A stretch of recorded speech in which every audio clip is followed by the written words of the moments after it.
We're already running a little bit behind. They're running a little bit behind over on that side, but that's okay. Hyperbaric oxygen therapy. We've got Dr. Ryan Myers here. Super awesome guy. I mean, I just heard him speak for the first time earlier this morning. We're like really honing on this, right? We could do this twice, which is super fun. I mean, this man, in fact, if you don't cry when he shares his testimony with you, something's wrong with you. And truly, there will be something wrong. Because I walked in the middle of it and I just but this man's changing lives through hyperbaric oxygen therapy. But not only that, it's a combination of therapies utilizing IV ozone and other modalities. And that's one of the biggest things. If you guys haven't noticed, like when we're talking about the different modalities here, it's not just one. You know, yes, there's some great advantages to using something like just IV ozone or just hyperbaric or just high-dose vitamin C. But what really sets us aside, I think, as providers, and again, as constant learners, I say perpetual learners, we're always trying to add that new thing. It's not necessarily even just a new thing, it's the combination of these things. That's what I love about all these modalities, is that you can mix them together and just your results are exponentially blown up. It's so amazing. And so I'm honored to have him here. I'm so glad you're here. We've been asking, the last group, every hand went up, which is super cool, but we're going to be hosting a hyperbaric IV ozone combination course coming up later on this year. Would anybody be interested in something like that? One person. Last time I had everybody. You just said you were flying high, so it's Hold on a second. Are we not in this course right now? Yeah. Yeah. Sorry, this We'll one. send more people. Yeah. No, hyperbaric and IV ozone, not high-dose vitamin C. So yes, but you are in the course to learn about hyperbaric, and he's going to give you tips on even pricing. His equipment is phenomenal, and helping to understand more so the differences in the different chambers and the efficacious results and the safety of hyperbaric therapy. So, over 20,000 plus clinical hours helping patients. You're going to see some of his clinic as he goes through this, but welcome, Dr. Ryan. We're super glad you're here. I can't wait to listen to this again, because I think everybody left here earlier. They're like, how do I get one into my home, not just my practice? So the information's that good. We look forward to it. Thank you. Thank you. All right, so a couple things really quick, and then we'll dive in. So I am in clinic. I own and operate a clinic called the Movement Clinic, about 30 minutes south of Salt Lake City. It's an integrated health clinic, so we do everything from sports injury rehab to chronic illness and functional medicine. So, and we currently, we'll talk about this, but have 3 hyperbaric chambers in our office, and we are moving to 6. But before we get going, or where I want to start, I want to go back to February of 2021, where I was dealing with my first quarantine COVID experience, and a patient texted me, a longtime patient, and said, hey, we've got a good friend of ours who had COVID, had a horrible experience, is not doing good, and every doctor has given up on him, and we wondered if you had anything that could help him. And I said, well, I have a lot of time on my hands because I'm quarantined in this room dealing with COVID. And again, February of 21, still very early through this COVID experience. So I got on the phone and met Brian. So Brian was an executive of a multi-million-dollar company, a triathlete, coached his kids' sports, very active. And when I talked to him, Brian was living 23 hours a day in a soundproof, light-proof closet because the sound and light caused excruciating pain. He had neuropathic pain all over his body, and he had been written off by every doctor up and down the corridor where we live, and basically told, sorry, this is it. You know, you might die, you might not, either way, this is your life. And at the time, he was dictating his final letters to his kids because he thought he was going to die, and dictating because he couldn't write.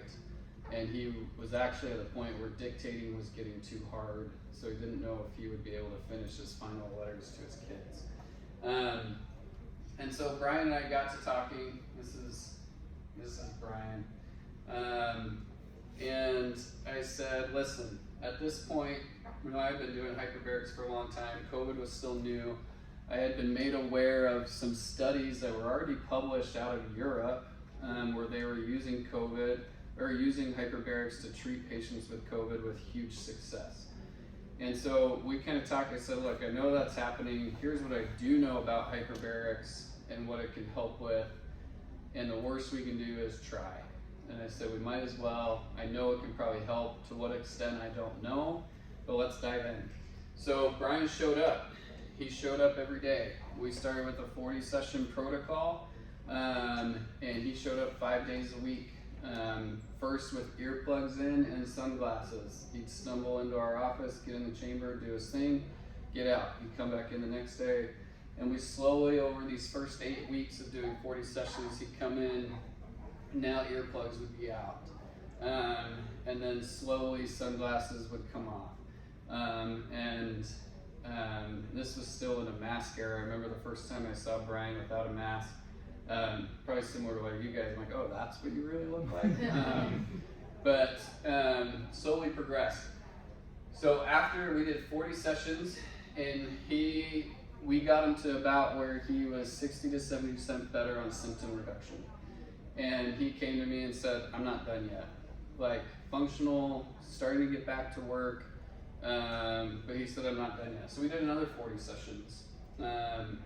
And again, 5 days a week. Brian did not miss a day. He showed up legitimately and did the work.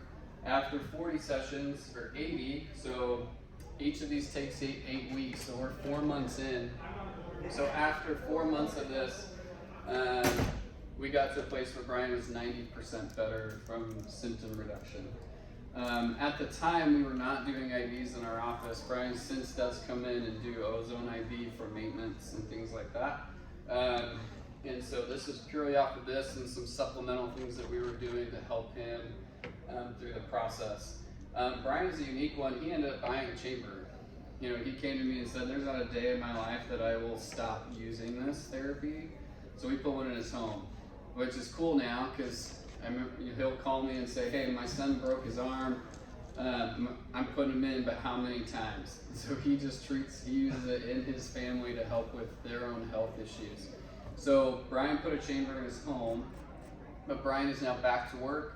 He's back training for triathlons and working out. He's coaching his kids' sports. He's back to life.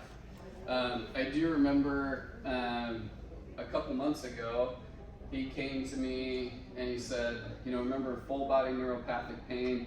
He was basically like, I got about a quarter size area on the ball of my foot of neuropathic pain. I can't, still numb, tingly, painful. And we actually did direct ozone injections into that area. And after 3 of those, that was completely gone. So he still does hyperbarics between 3 and 4 times a week at his home. But Brian got his life back from COVID. Patient number 2. How many of you guys have kids? Some of us. We got a little one back here. Imagine the day after Christmas, 2022,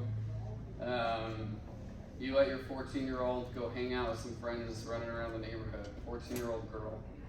And a boy in the neighborhood invites her and her friend to go on an ATV ride through the streets. No helmets. He was driving, 2 girls on the back. We don't know exactly what happened, but what we do know is they're probably going about 50 miles per hour through the neighborhood and hit a curb and everybody was thrown. Boy driving and girl in the back were totally fine. Our girl Scotty has spine injury. These are her images once they life flighted her to the pediatric hospital. The neurosurgeon still to date says this is the worst injury he's ever seen in his entire career. In fact, upon imaging, he said, look, I can't even tell how bad this is.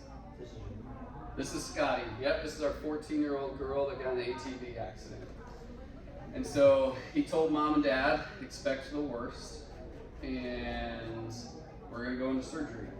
So 5 hours later, this is the post-surgical images. Actually did a really, really good job. And the first miracle that happened in Scotty's life is he said, I have no idea how, but the spinal cord was not severed, it was just stretched. Now just stretched, but he said but expect her to be paralyzed from the waist down for the rest of her life. She's never walking again. Now Scotty was already at 14 years old, an international soccer player. Her club team, she was already playing around the world. This is Scotty. So this is about 2 weeks after surgery. She was in the pediatric hospital for 4 weeks. They started some rehab there. Now Scotty is our warrior. She's like my hero. She's one of the strongest humans I've ever met in my entire life. This is her wristband. We wear her stuff. We wear her t-shirts every Friday in our office. And she is a fighter. Now, I get a call from a friend of ours who's a long-term patient that says, hey, my niece got in an accident and this is what happened. Can you help? And my wife and I were talking about this, and we found out not only is she an amazing 14-year-old girl, but she's in the same grade at the same school as my son who's 14, and it hit home real fast. And we said, we're gonna figure it out. So we got in touch 2 days after she was released from the hospital, sat down with her mom and her in her wheelchair, her mom, dad, and her in a wheelchair, and we just talked, got the whole story, we talked through everything, figured out what was going on, and then we talked about all the options. Hyperbarics being one of them. We did a bunch of other stuff too. But we explained hyperbarics and what it does from a regenerative standpoint and a healing standpoint, and that very night we started her with a hyperbaric session. I told her mom that night that Scotty's gonna play soccer again. Mom said, I just want my daughter to be healthy and happy. I'm like, cool, she's gonna play soccer again. And Scotty's always believed that. So this is what it looked like at first. So this is in our office. She came out of the hospital, her left middle toe had like the slightest little bend in it, and her right hip, if she's laying down, she could do this, about this much movement, that's it. And they kind of said, you may get a little bit more, and pain pattern, neuropathic pain patterns all over the place. Not to mention a huge scar about this big up her back. So we literally would pick her up out of the wheelchair, I would stand in the chamber, we would lower her in to get her out. It was the reverse process, and we repeated this every day. She did between 1 and 2 hours a day, and she's been averaging over the last little while 4 hours a week, 4 sessions a week. So this is where it started. Week 3, so we're about 10 to 12 sessions in. This is Scotty. So this is her dad helping her, but from not being able to move her lower body whatsoever, after about 10, 12 sessions, this is Scotty. This is where she was after only a couple weeks of adding this therapy. Now, she was going to the spinal cord rehab, neuro rehab place, but even they kept saying, like, what the heck is going on? Like, she is breaking every record, every protocol. We've never seen anybody do this after her injury. Now, of course, like a lot of things we're talking about, parents would tell them what they're doing. They're like, oh, that's super cool, that doesn't work. But we've never seen this happen before. And so start of week 4 rolls around, and so she's done 16 hours at this point, and her aunt comes in and says, hey, we've got something for you, and walk over to our front door, and Scotty walks in on her own power. She's walking in. So this is 3 weeks of treatment with hyperbaric oxygen therapy added to her regular stuff. The neuro rehab didn't even want to give her a walker because they're like, we don't really think this is gonna last. And Sky's like, forget you guys, give me a walker, and I'm not gonna use this for very long because this is done. And so she came back, she walked in, she walked all the way to the chamber, and never looked back. And so, so this is our Scotty. How many weeks is this post-surgery?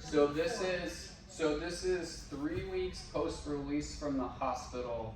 And so she was in the hospital for 4 weeks. So 7 weeks post-injury, about 7 weeks post-surgery.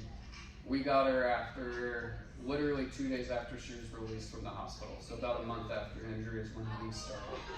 They actually would not put her in a hyperbaric chamber in the hospital. They told her it wouldn't work and they couldn't afford it.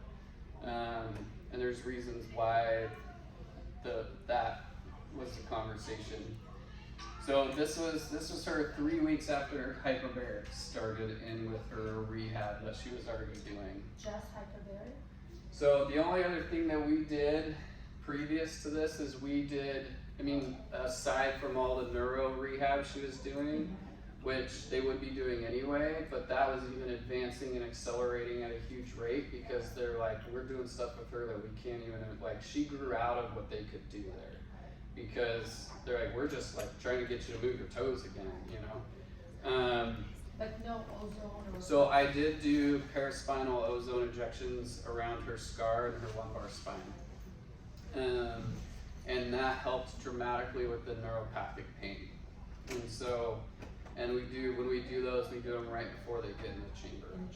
Yep.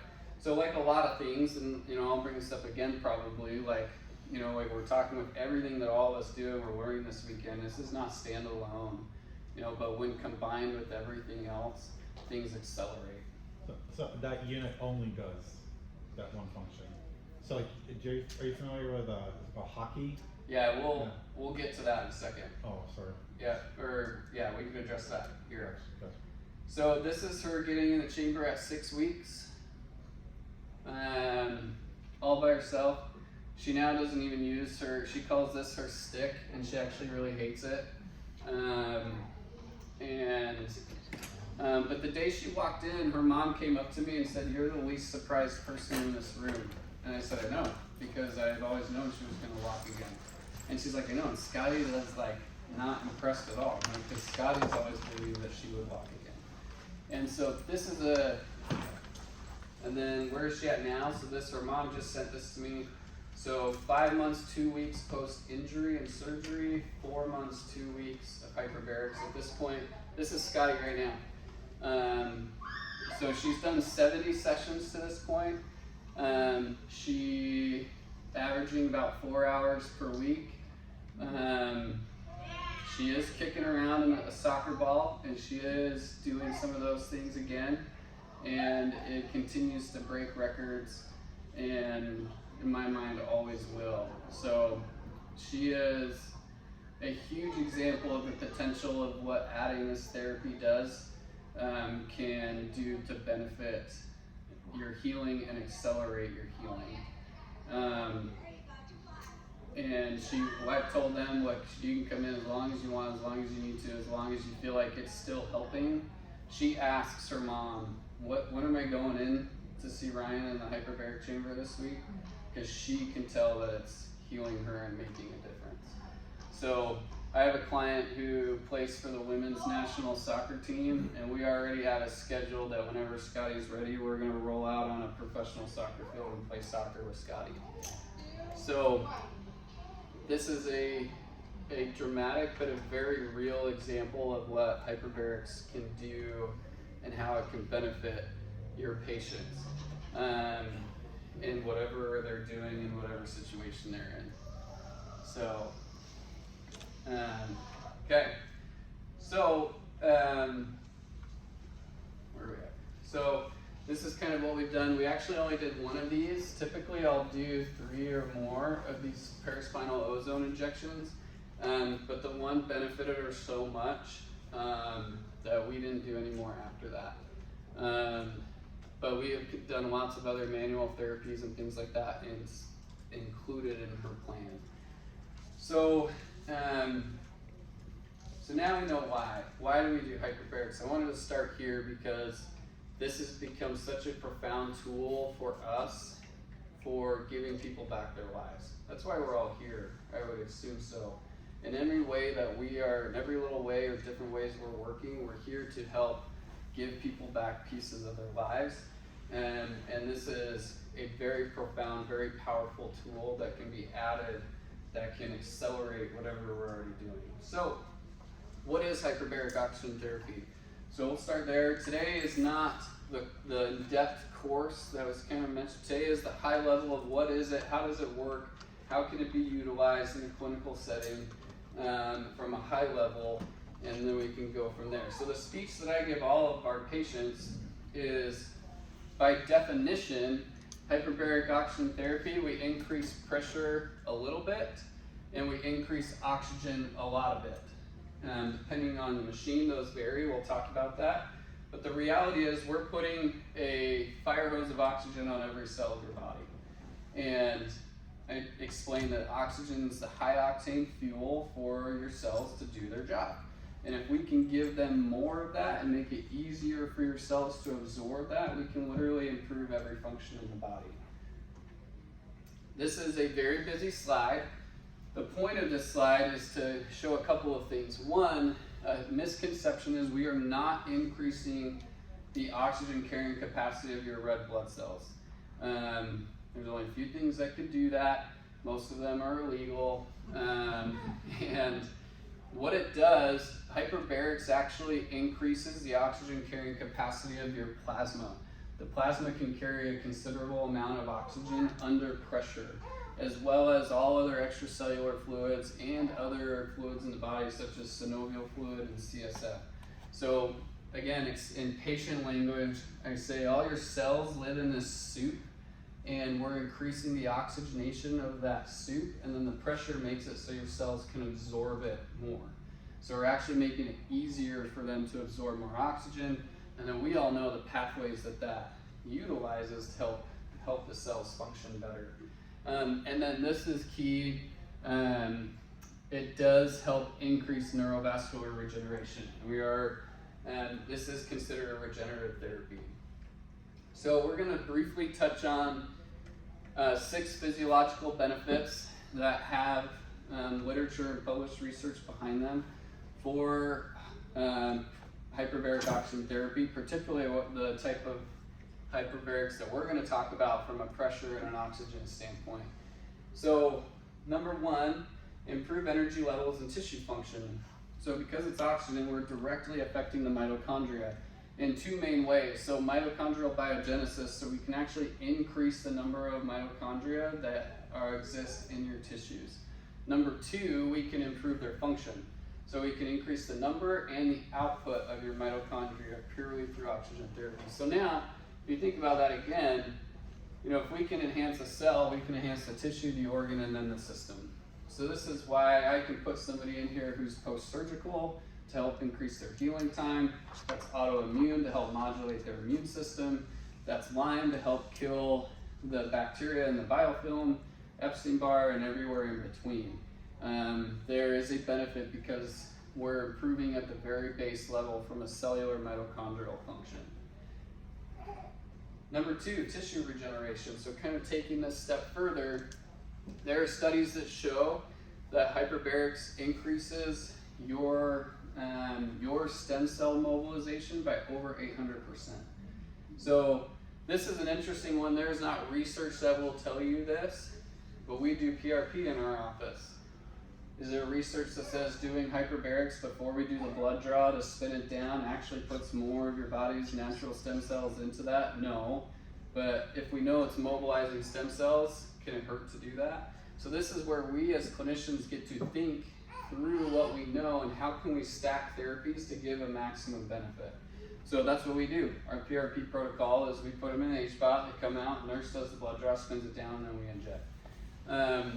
And then you can look at all the other tissues, so fibroblast activation, neurogenesis. So we're actually decreasing neuroinflammation and increasing nerve regeneration. So think anything now from stroke to Alzheimer's to dementia to concussion and traumatic brain injury to neuropathic pain syndromes and everywhere in between. We can actually change how the nervous system's functioning. Osteogenesis. I now know it's not guesswork in our clinic anymore that we can heal fractures in half the time. Like clockwork, we're sending them back to the orthopedics. And like clockwork, all the orthopedics say, man, we've never seen a bone heal this fast. Patient says, we've been doing hyperbaric oxygen therapy. They say, well, that doesn't work, but we've never seen a bone heal this fast. And we just see it and we just know it.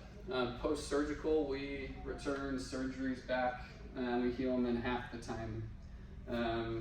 In all types of surgeries. Recently, we've stumbled into plastic surgery. That was never like a lifetime bucket list goal for me. I've learned a lot of things being in this world now. But we had a friend of ours actually who got like the mommy makeover, tuck, lipo, you know, lift, all the things. I don't even know all the things. She got a lot of things. And she was like, hey, I want to get back. And we're like, cool, come do this. She did a hyperbarics and ozone. And she went back for her checkup, and her plastic surgeon's like, hold on a second. He's like, you have almost no scar tissue. I can barely see the scars on your body. Your swelling and your inflammation is almost nothing. What did you do? She told him, so he now sends everybody to us. And I mean everybody. So I've learned a lot about plastic surgery. But it's awesome because it does. For whatever reason they're in there for, but it's same thing from knee scopes to replacements to shoulders to you name it. If they're getting a surgery, they already have a pre and post hyperbaric plan to accelerate their recovery. And then angiogenesis, so we're actually regrowing new blood vessels in the body, which those of you that work in a musculoskeletal world, you know a lot of times the reason why healing takes so long is because of poor blood flow, especially in your tendons and ligaments. And so we can actually increase blood flow to those areas so we can increase healing time. For the reason of the angiogenesis, is it contraindicated in cancers then? No, actually. Okay. There's a lot of really I good... know different things, so. Yeah, so a little tangent, and they've talked about it a lot yesterday, and cancer is always like the weird, like, and I don't hang a banner on cancer at all, Sure. For a lot of reasons, but there actually are some really good studies, and then we've had patients ask us about it. Again, I don't go seeking for cancer patients, but they show up, and we do a combination of ozone and this. And what you'll find in the research on cancer, because this is what you would think. You would think if it helps cell growth, is it helping the bad cell growth? And the answer is actually no. Like they've proven that it actually kills the tumor cells. If they're doing it during chemo or radiation, it actually helps to, it's kind of cool. It accelerates the benefit of the treatment, but also heals the damage of the treatment as they go. So we've had a decent amount of current cancer patients. I've done a lot of post-cancer patients where we're healing from the damage of. No, so that's what's interesting. You would think, are we like shunting oxygen and blood flow to help heal all these bad tumor cells? It's actually the complete opposite. Good question. Okay, so reduce inflammation. So everything from acute to chronic. So in our sports world, you know, somebody sprains their ankle and comes in, it's the size of a softball, combined with some of the other therapies that we do. I'll throw them into 1 or 2 sessions of this, and that swelling will be gone within 24 to 48 hours. So now we can heal faster. From a chronic inflammatory standpoint, which is a lot of what we're talking about this weekend, the inflammatory cytokine storm that we know that exists in these chronic infections, and a lot of times is what perpetuates them from going on. And these are some of the big bad guys right here that we know keep this chronic immune response syndrome going. Hyperbarics has been proven to reduce those inflammatory cytokines. So inflammation from acute swelling to the chronic, which is the big nasty, which is a lot of stuff we're fighting day in and day out in our practices. This is a powerful, powerful tool to help reduce that. Okay, reduce pain. So similar to what we talked about from an inflammatory standpoint, although it also does have an effect on the opioid receptors, and from a neuropathic neuralgia standpoint, it is decreasing neuroinflammation. So inflammation that's actually in the nerve sheaths, it decreases that. So we can improve nerve function, which takes care of a lot of the neuralgias, but also it'll bring down that neurogenic pain as well. And this is the stuff that's the hard stuff. These neuropathic pain syndromes that nothing can really touch, hyperbarics is extremely beneficial for. Okay, so improve and enhance immune function. So again, Micah mentioned this yesterday. Improve and enhance is an interesting term when we're talking about immunity. Not everybody you want to elevate their immunity. So the word I prefer is modulate, immune modulating. And ozone does that and hyperbarics does that.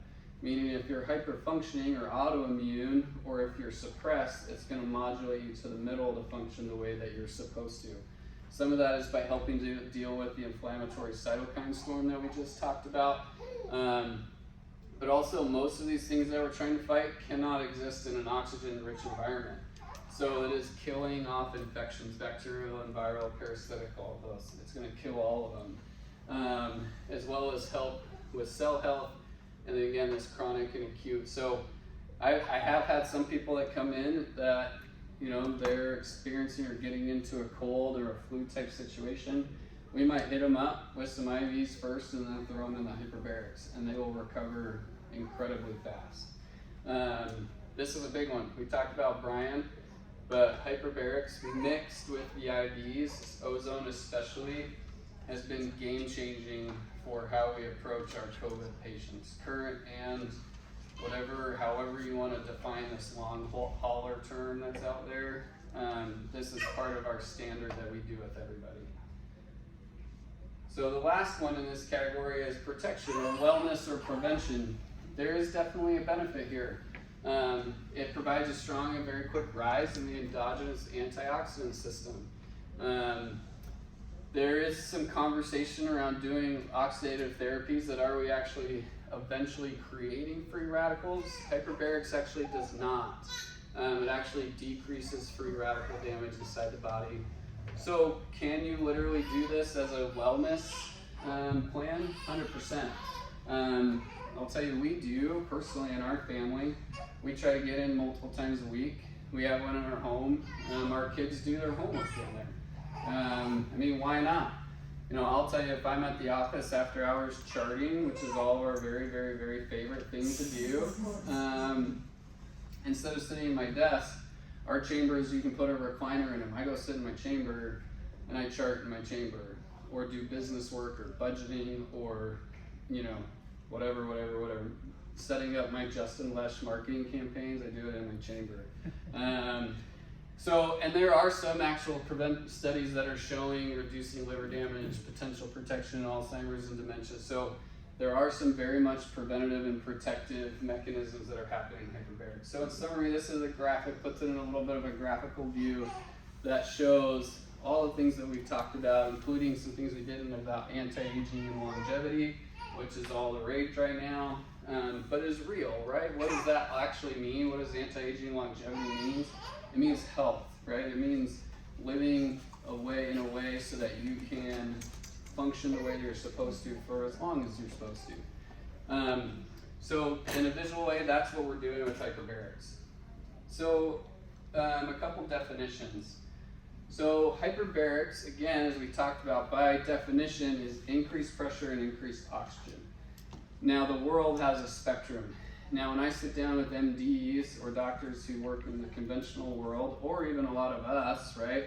It's the hard shell, high oxygen, 100% thing that's in the level 4 trauma center for burns, the bends, and diabetic ulcers. That's what they know. You know, I consult with the US speed skating team, and same thing when I sat down with their MDs, they're like, I don't know, like the hospital has one. You know, they're like it's cool, like that's what we know. And to their defense, and one of them said, she's like, I've just never been taught it, I've never been exposed to it, I don't understand it. And she's like, it's not because I don't believe in it, she's like, it's just, that's the world, right? When Scotty was in the hospital, they have one. They told her, like it's not worth your time and you can't afford it. Because those chambers cost between $3,000 and $5,000 per hour. And so they didn't even put her in it. So there's a spectrum here. So what we're talking about today, the chambers that we have handouts on that I'm going to talk about, are what are considered mild hyperbaric oxygen therapy. By definition, mild is anything, this says 1.5, technically 2 and under. Anything under 2 atmospheres is considered mild hyperbaric. And then on the oxygen standpoint, you'll see everything from ambient air, which in here was 21% oxygen. So an ambient air under pressure will increase up to 100%, but at these lower pressures. And so we used to think, and I've been doing this for about a decade, we used to think that it was all dosage. So if you did higher, you had to do less. If you did lower and lower, you just had to do more. Well, there's a few studies I'm going to show that are actually flipping the script. In fact, we're learning now that the lower pressures are probably more effective than the higher pressures are. There's probably a few reasons why. Part of my thought process is this, and then this. When you're in a 100% oxygen tank, you have to go in static-free clothing. You cannot bring anything with you, and it's a very sterile, like this stuff, if you Google hyperbarics, it's like people in the glass tubes, and they're laying there in like a gown. Because in the 100% oxygen, you now just put yourself inside a combustible bomb if something goes wrong. Sounds fun, right? If it's higher pressure, so even at these lower pressures, you still have to clear your ears like you're taking off at an airplane. Has anybody in here been in a hyperbaric chamber? So a lot of you guys know what I'm talking about. Regardless of pressure, I've been in the high pressure ones, and I'm a good ear clear. It's uncomfortable. It sounds like you've done it. It's not the most comfortable thing. Ours, I would say 80% of our patients don't even notice it in their ears, including kids. And so if it's comfortable, it's easy, you can wear whatever you want in there. You can take iPad, book, phone, AirPods. So if I'm dealing with, we have a 4-year-old girl with a brain tumor right now.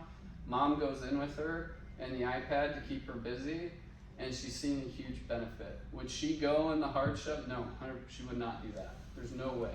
Our autistic kids, no way. So comfort and compliance. Also the hard shell, the high pressure 100% oxygen, you can't use them every day. You have to take what are called oxygen breaks because it can actually build up what hyperbarics is made to treat, nitrogen in the lungs, and can create a Benz type situation if you do it too often.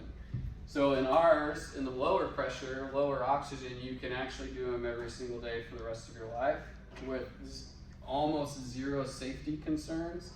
So comfort and compliance is huge. Like I mentioned with Scotty, our patients look forward to it. They want it. Moms are like, hold on a second.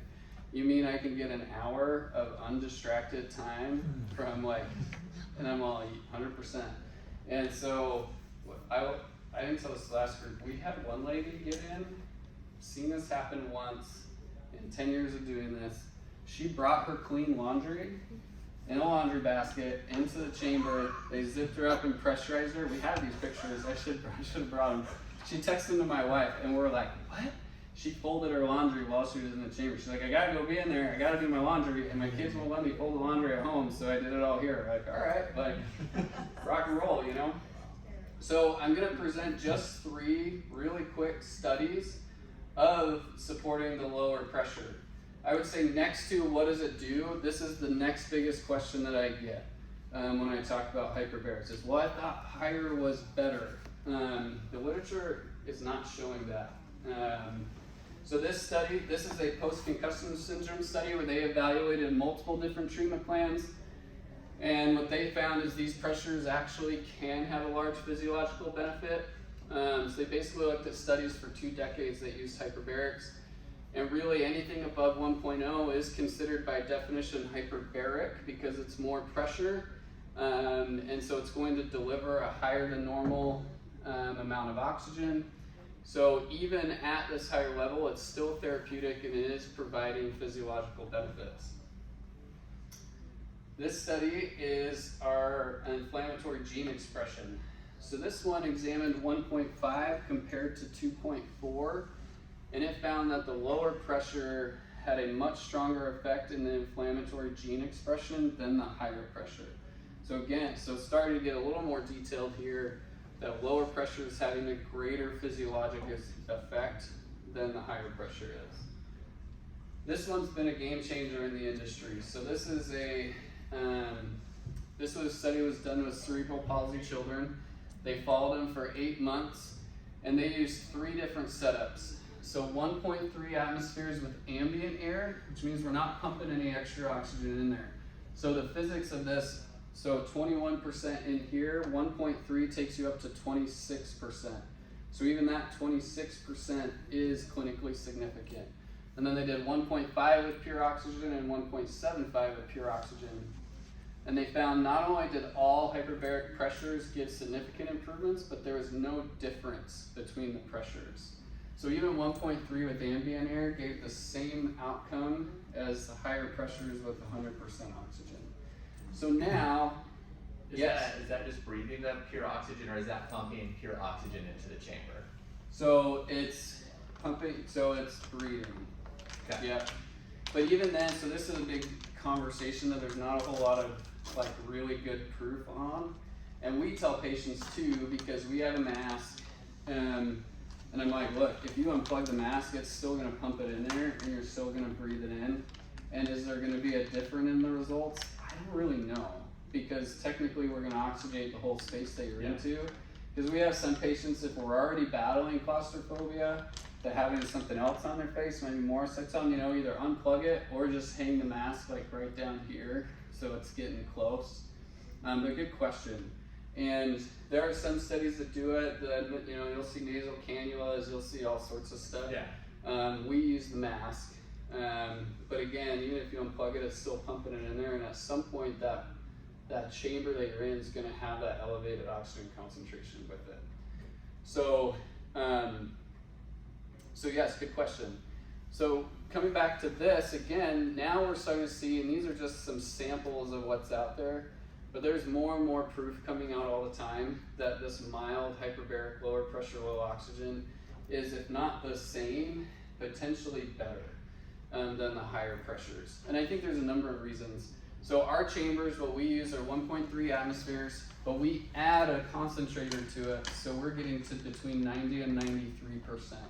So if you look at the study before, they had a physiologic benefit with 1.3 in ambient air. We're like playing in the middle here because we're getting that increased oxygen. So again, we can deliver this high level of oxygen and pressure so safe.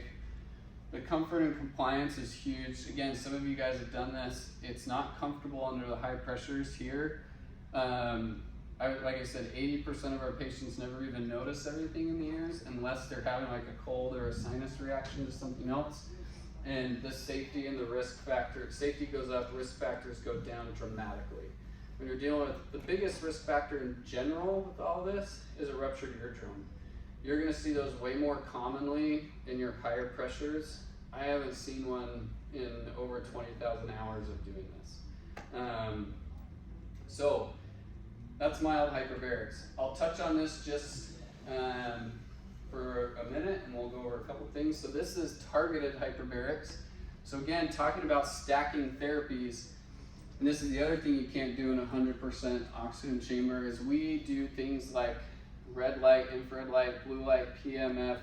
One of these new pads we're using also has micro vibration in it that we can use now inside of the chamber.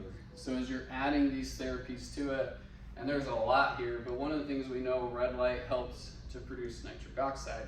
So if we call it targeted, because if we're working on a certain area of the body, we can wrap that thing around their joint or their injury area and increase the blood flow or the oxygenation of that tissue by creating a nitric oxide response in that area. So we do quite a bit with this. In fact, our patients have now learned if our staff forgets to give them their light pad before they get in, we've had people get pressurized and then they're like knocking on the window. They're like, hey, you didn't give me my red light. And then we make a call. It's like, well, did they just stay in there or do some of them are like, no, bring me down and give me that, because they just notice that much of a difference. But again, stacking these therapies, they don't exist alone. So it's like, man, is there already really great stuff that we can do here? Now can we do it in there? The questions that some people have asked, so anything that's battery powered, you can put in there. So if it has to be plugged in, you know, we had some people ask me once, like, well, we have like these huge things, it's like, it's gotta be plugged in, it's not gonna work. But some people have some of these battery powered PMF mats or red light or other therapies. You can safely do them in there. Doc, where do you get yours? This is a company. I've had If a you few want people more ask me. information about it, let me know. We have a great relationship with these guys. We just started using this company and I love them. It's called DNA Vibe. They're out of Colorado and they do infrared, red light, magnet, and micro vibration all in one pad. And compared to some of our others, they're super easy to clean. Their battery life lasts forever. And then we actually sell them to our patients too. So like, hey, because everybody always asks, what can I do at home? This is one of the things you do at home. Some of them bring it with them and get in, or if not, we have them there for everybody while they're there. DNA Vibe.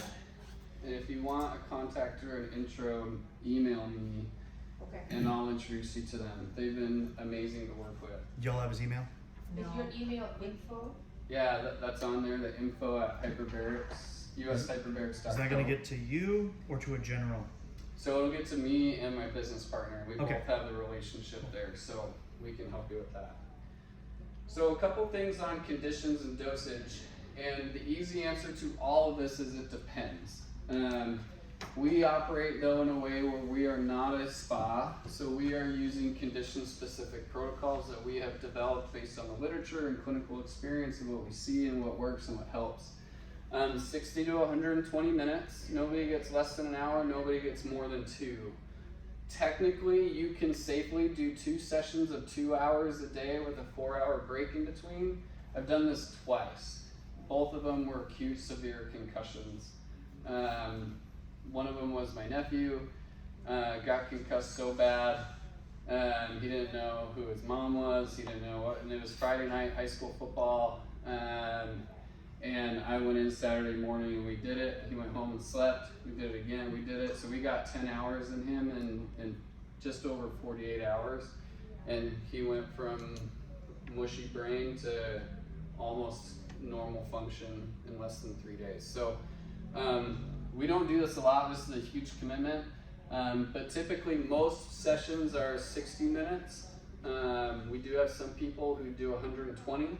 We have people who travel, and so if I'm trying to get them 4 hours a week, so we're trying to do a 40 session or 20 session at 5 times a week, and they say, well, I live an hour away, getting here every day is really cumbersome. Cool, can you get here 2 or 3 days a week? Because then we can do 2 hours at a time, because then you're getting between 4 and 6 hours a week, so cumulatively we're about the same, and usually they're coming in and getting their IVs at the same time or whatever other treatment, and so we're flexible within reason. The reality is if you take 40 weeks to get to 40 sessions, you're not going to have the same benefit. So really, if we are actively trying to treat something, no less than 3 days a week is what I tell people. We had one lady who was traveling in, she's like, I can make it 1. She did her IV and her hyperbarics once a week. And at 6 weeks, we had a meeting and she sat down with me and said, I'm not getting any better. And I said, I told you so. And we had a relationship where we could, because when she originally told me, she's like, I'm not gonna travel. I'm like, well, like, you're not gonna see the outcomes you want. She's like, well, I'm not gonna come. I'm like, okay. So after that, she switched to 3 days a week. And within 2 weeks, she like skyrocketed. And I'm like, see, I told you, like there's a reason why we do this. So, Is that at 2 PSI or 4 PSI? so we are at 1.3 atmospheres, which is 4 PSI. That's what you're talking about with the 40 sessions, you Yep. start off at 4? Yep. Okay. So in our office, and again, we have a blend between, we're integrative health. We see a full mix from sports injury, musculoskeletal pain to chronic illness, functional medicine. If I had to come up with a list of like 8 or 10 of the most common things that we're putting in the chamber, this is it in no specific order. We see a lot of this right now. A lot of this, but also we're saving people from back surgeries. We're doing a lot of post-surgical. We treat a lot of athletes from the youth all the way up. So, we get calls almost every weekend like, so-and-so just got concussed at her basketball tournament. She's coming in Monday morning, That's just become, in fact, we now have parents that know, like, when Sally gets concussed, we're coming here. So this is, again, not all-inclusive, but if we had to put a finger on what do we see the most, that's it. And as I mentioned at the beginning, we have 3 chambers and we're going to 6 because we don't have enough space for the demand and for what we need. This is not 100%, but this is a really good list of conditions that there is published literature on for mild hyperbarics. or the stuff that we're talking about, the low pressure, high oxygen. And so I know all of you probably see some version of all of this in your office. And again, we've seen things on here that were not on my other list that we deal with. So the last slide, the quick one, is because most of us here are also here to stay in business. It's super cool to help people, but if we can't keep our lights on, it doesn't matter. And so what we teach people is that a hyperbaric chamber, these ones, we can teach you to make your ROI back in 3 months or less. And because it's not oxygen tank driven, all you do is plug it into your wall. It's 100% margin after that. So I now know with each one of my chambers, each one, and we run the numbers regularly in our clinic, each chamber represents about 100 grand annually in pure profit margin.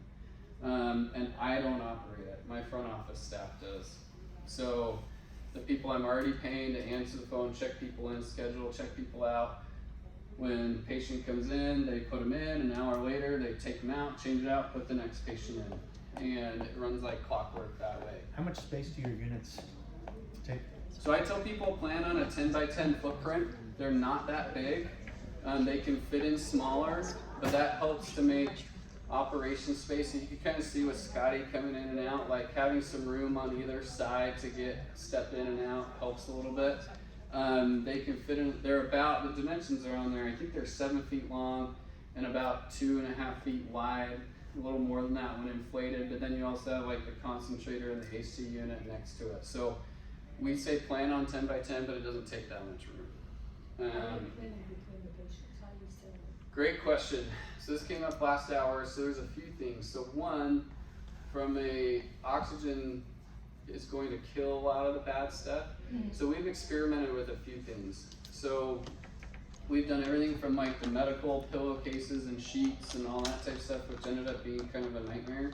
And so the reality is we buy your $2 Walmart twin fitted sheets, and they fit over the mattresses, they fit over the recliner and pillowcases, and we switch those out after each patient. We have learned that one, scents can be very aggravating, even if you're not someone who has chemical intolerance because of autoimmune or whatever. So we don't use anything with chemicals, and we started, but we actually also don't use anything with like essential oils. So we use hydrogen peroxide to clean our masks. Even alcohol, that smell sometimes is too aggravating for people. And then we're experimenting with, so I don't have a definitive, but COVID taught us how to clean stuff really well.